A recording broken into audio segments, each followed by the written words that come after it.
Hello chess fans, this is Rick from Chess to Impress with a video about the Great Akiba, that is Akiba Rubinstein. And I will also tell you about the new competition for this week at the end of the video. But first let's look at the game. This game was brought to my attention by a viewer, by Jacek from Poland.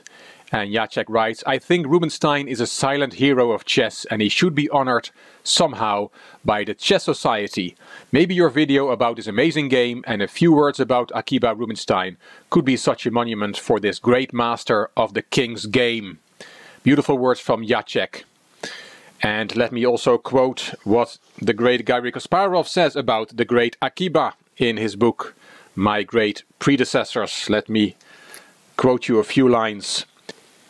The brightest, whose ideas are staggering deep even to this day, was from Poland, the 12th child in a poor teacher's family, Akiba Rubinstein. For the purity and logicality of his style of play, this great chess artist was compared with an ancient sculptor whose smooth and monumental work provokes admiration. Nice words from the 13th world champion about Rubinstein. Well, let's look at his game, because this is Rubinstein's evergreen. He was black against George Rotlewi, and it was played in Lodz in Poland on the 26th of December 1907. Rotlewi was white, Akiba Rubinstein was black. So we look at the game from black's perspective. d4 from Rotlewi, and Rubinstein played d5, knight f3, e6, e3, c5, c4, a lot of tension there in the center. Knight c6, knight c3, knight f6, and here Rotlewi played d takes c5. It was Tartakower who analyzed this game at the time, and he said that a3 or bishop d3 are more consistent, and he said white wants to maintain the tension in the center as long as possible. But Rotlewi solves the tension by taking on c5. Rubinstein took back, and now a3, a6, b4, kicking the bishop back to d6, developing the bishop, and Rubinstein castled. Queen d2 here from Rotlewi. And another chess writer from the time, Carl Schlechter, says this is a very bad place for the queen. The best continuation would be c takes d5, e takes d5, and then bishop e2, followed by castling. Tartakower also doesn't like queen d2. He says it's a loss of time. The queen will soon have to seek a better square, and we see that 4 moves later when Rotlewi moves his queen again. He says the most useful move here would have been queen c2. Rubinstein played queen e7 here, and Schlechter writes a fine sacrifice of a pawn, because if white takes the pawn with c takes d5, e takes d5, knight takes d5, knight takes d5, and queen takes d5, then there is rook d8, and black has a strong attack. And Rotlewi decided not to take the pawn after queen e7. He played bishop d3.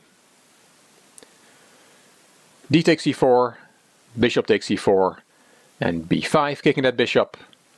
Bishop back to d3, rook d8.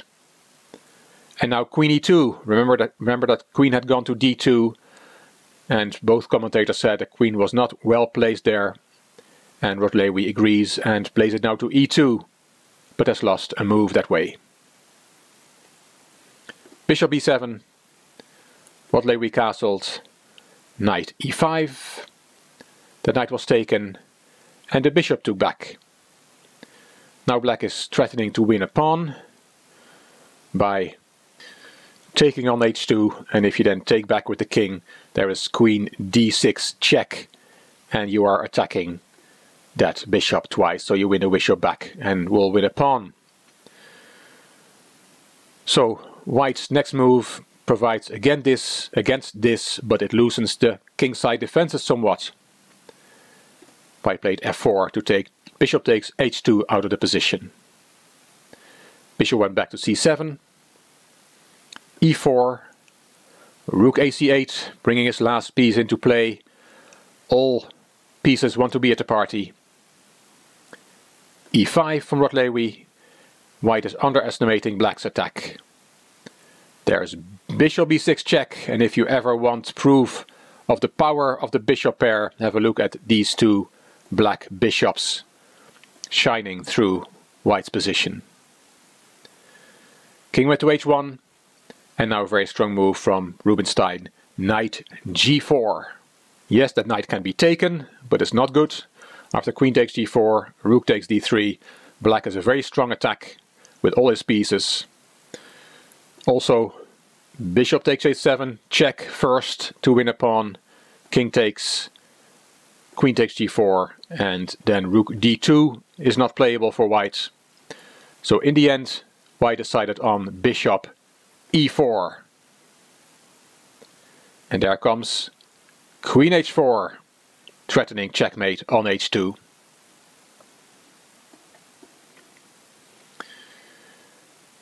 Here Rod Lewy played g3. He could have played h3 instead, but that loses as well. I'll just give you the main line from Kasparov's book. He gives many variations. I know some of you do not like too many variations, some of you do, so I'm trying to find the happy medium. Here Kasparov says that rook takes c3 is the strongest move. And then, for example, bishop takes c3, bishop takes e4, queen takes g4. If you, instead of queen takes g4, take the bishop, then there is queen g3, and white will get checkmated.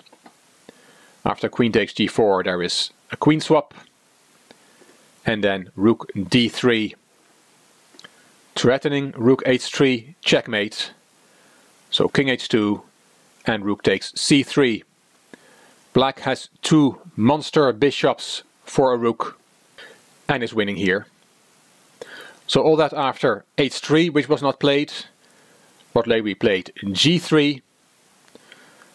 But after this move, black exploits the fatal weakening of this diagonal.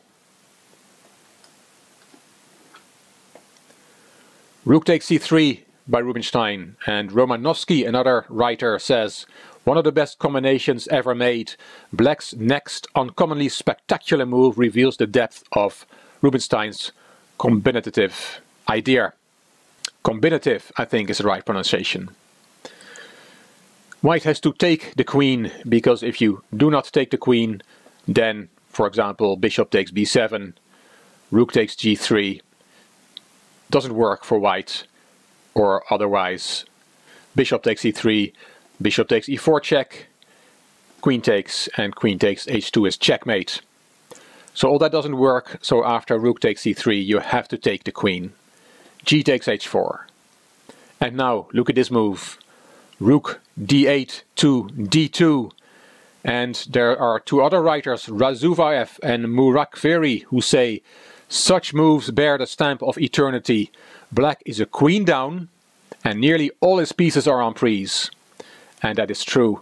In fact, the bishop on b6 is the only piece of black that is not hanging, and he is a queen down, but still he's winning. Quite remarkable. Here nothing works. I'll show you a few that don't work, and then I show you the move of the game that doesn't work either. Queen takes g4 here doesn't work because of bishop takes e4 check, and white will get checkmated. Also bishop takes c3 does not work because of bishop takes e4, and white will get checkmated. You can also not play bishop takes b7 because of rook takes e2, bishop back, and then rook h3.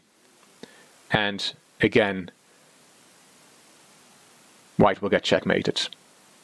So after rook d2, Rod Lewy played queen takes d2, but there comes bishop takes e4 check, as the queen is now deflected, is no longer covering the e4 square.